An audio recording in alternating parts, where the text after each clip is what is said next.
रात का समय था। स्कूल के अंदर अजीब सा सन्नाटा पसरा हुआ था। आरव डर तो रहा था, लेकिन वह पीछे भी नहीं हट रहा था। वह जानना चाहता था कि कमरा नंबर 7 में आखिर क्या राज छुपा है।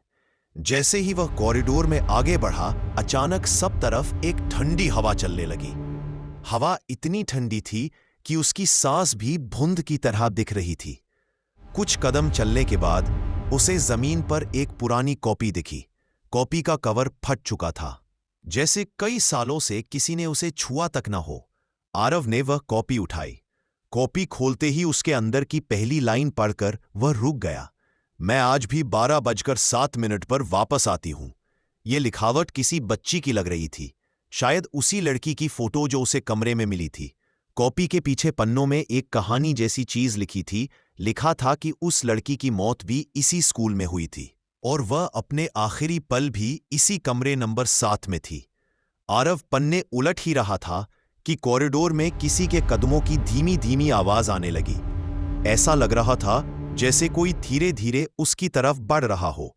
आरव ने टॉर्च आगे करके देखा, लेकिन कॉरिडोर खाली था। अचानक टॉर्च बंद हो गई। अब पूरा कॉरिडोर अंधेरे में डूब गया। फिर उसी अंधेरे में से एक छोटी सी आवाज आई, मेरी कॉपी वापस कर दो। आरव का दिल जोर से धड़कने लगा, लेकिन उसने हिम्मत रखी और कहा, तुम कौन हो?